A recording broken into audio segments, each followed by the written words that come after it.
Dans son livre Les 21 lois irréfutables du leadership, John Maxwell parle d'une première loi qui m'a beaucoup frappé. Mais vraiment, c'est quelque chose de très important. Je me suis rendu compte de la véracité de cette loi-là lorsque j'étais confronté à un client que je voulais signer, mais que j'ai eu peur de prendre. Cette loi s'appelle la loi du couvercle. Et tenez-vous bien, il dit que c'est la loi la plus importante parmi toutes les 21 lois qu'il a citées dans son livre. Parce que l'une des choses que vous devez comprendre, c'est que vous ne pouvez pas gérer les autres si vous ne parvenez pas à vous gérer vous-même. Et ça, c'est un fait. La loi du couvercle agit comme un couvercle sur vos compétences. Donc, si vous n'êtes pas capable d'élever votre niveau de leadership personnel, c'est-à-dire de discipline également, vous ne pouvez pas aller beaucoup plus loin. Limite, vous ne pouvez pas avoir un niveau de réussite qui est assez fulgurant. Parce que vous soyez compétent, que vous soyez extraordinaire, ce qui va produire davantage de résultats, hormis le fait que vous soyez compétent, c'est le fait que vous ayez la capacité de faire ce que vous devez faire quand vous devez le faire et même quand vous n'en avez pas envie. Et c'est ça le principe de la loi du couvercle. Je vais vous raconter comment j'ai connu cette loi. J'étais en train de vouloir signer un nouveau client et pendant que je causais avec le client,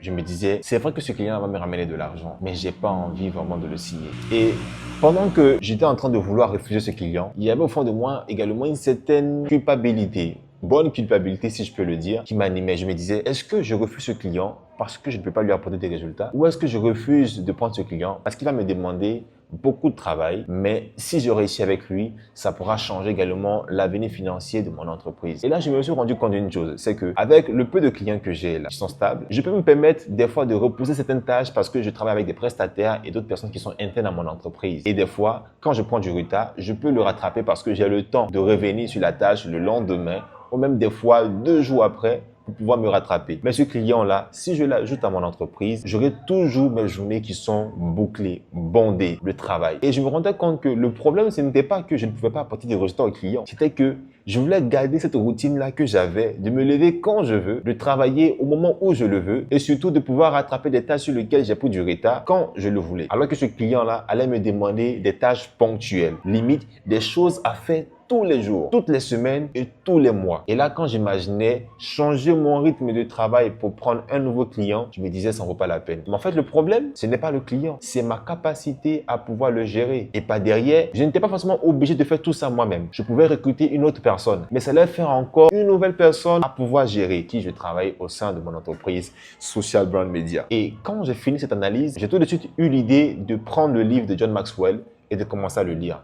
Et là, je me suis rappelé qu'une fois, je le lisais et cette loi du couvercle-là m'avait parlé. Quand j'ai relu le premier chapitre, je me suis dit, mais waouh, en fait, le problème, ce n'est pas le client, c'est moi. Ça aurait été peut-être un autre PDG à ma place, il aurait fait les choses différemment. Il aurait accepté le client sans hésiter et qu'importe le prix que ça allait lui demander. Bien évidemment, attention, il y a des clients qu'on refuse parce qu'avec eux, ça ne peut pas matcher. Mais dans ce cas-là, c'était plus parce que je refusais de faire des efforts pour ce nouveau client que je réfléchissais à est-ce que je le prends, est-ce que je ne le prends pas. Donc, mon niveau de leadership allait déterminer potentiellement la croissance de mon entreprise en termes de chiffre d'affaires parce que c'est un nouveau client qui me paye un montant fixe qui est quand même pas négligeable, mais aussi avec qui j'ai des commissions sur les ventes ou les bénéfices réalisés. Et là-dessus, ça changeait potentiellement l'avenir financier de mon entreprise. Vous pouvez comprendre que le problème n'était pas le client, mais moi. Toutefois, que vous êtes en face d'un dilemme similaire, demandez-vous, est-ce que c'est parce que je ne peux pas faire le travail que je refuse de le prendre ou est-ce que c'est parce que je suis paresseux tout simplement? Parce qu'il n'y a pas un autre mot pour le dire. Il ne faudrait pas se jeter à ce niveau-là. Si vous avez un niveau de leadership qui est élevé, vous allez croître. Mais si vous avez un niveau de leadership qui est bas, vous allez stagner.